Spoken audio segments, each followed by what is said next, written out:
Hello and welcome everyone to devdotcom YouTube channel. My name is Spandan and today we will be solving LeetCode's problem of the day.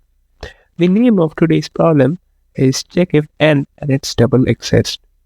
We will be given an array and we have to check whether there exists an element which has its double element as a part of the array as well.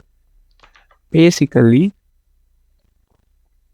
if we get into the notebook, we can see we are given an array with suppose n cells. There must exist one cell which has a value suppose x and a corresponding cell having value 2x. If this condition is met, we will be returning value true. If the condition isn't met, we will be returning a value false.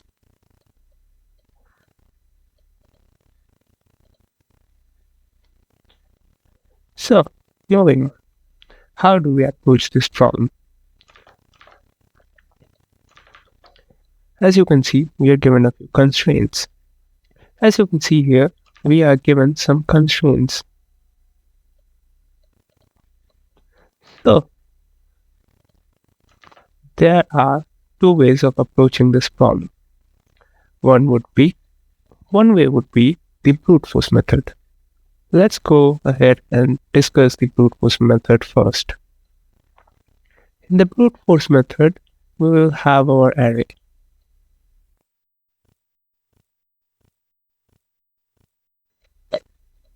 Let's take a sample array with random digits. Suppose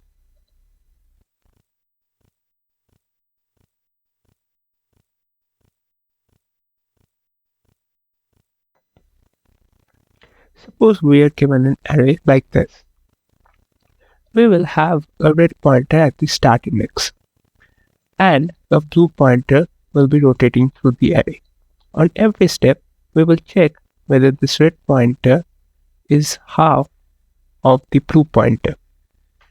Or we can say 2 times the red pointer must be equals to this blue pointer. If the conditions aren't met, we'll move the blue pointer ahead by 1, and we will keep on checking it.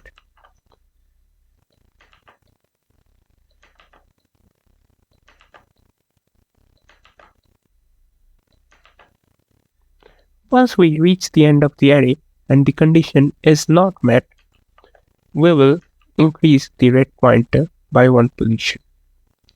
And again, we will start with the blue pointer from the next position.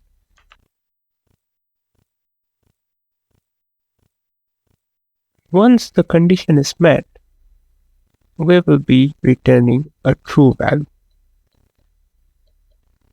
And we will terminate the loop.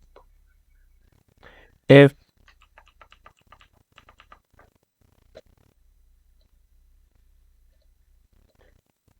a condition is met where the running loops terminate on their own and don't find a match, we will be returning a false value. Now this was the brute force method. The problem with this method is it has the time complexity of O of n square, which is not the ideal situation. So let's head on to the more optimal approach, which would be the hash map approach.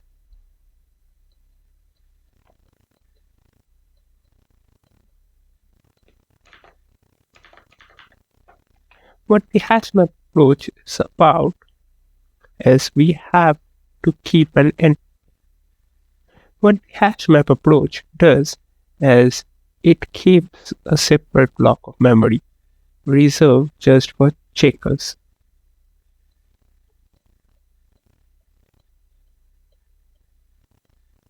In this memory, we go through the array, and once we hit any element, we store it to the hash map, suppose 1, and we check whether there is any value in the hash map which is 2 times 1, which is 2.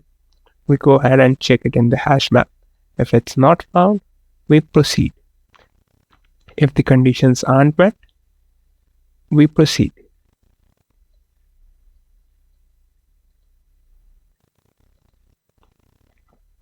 we go ahead and input the next value after checking it.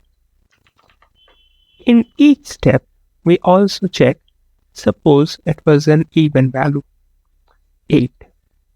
There may have been a 4 before, and when we come to 8, we must check the ones before it as well. So for even values, what we do is we divide it by half.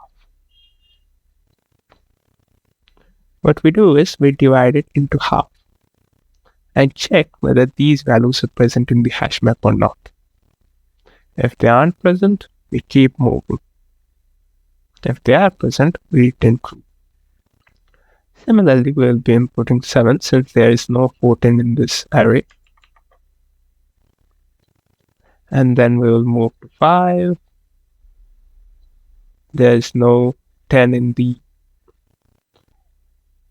hash table yet, so we'll be adding 5 and we will keep on moving. Similarly, there's no 8 in the hash table, as you can see in these elements, so we'll add 8. Similarly, there's no 9. And when we come to 10, since it's an even number, which is modulus of 10 by 2 gives us 0, therefore it's an even, we have to divide 10 by 2, which gives us 5, and then we will check on 5. As you can see, 5 exists in the table, so our conditions have been met, and we will be returning true. As you can see, we only had to move this far. We didn't have to make multiple iterations of the loop, and the time complexity was only O of n. Now let's move on to the code.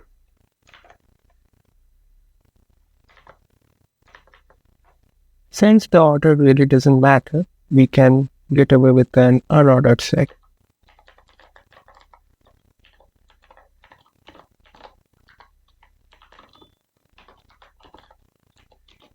Now let's make a loop to iterate through the array.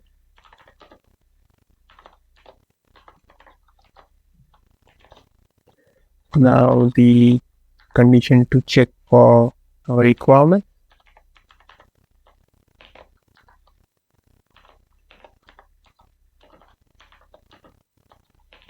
And for the even numbers as well.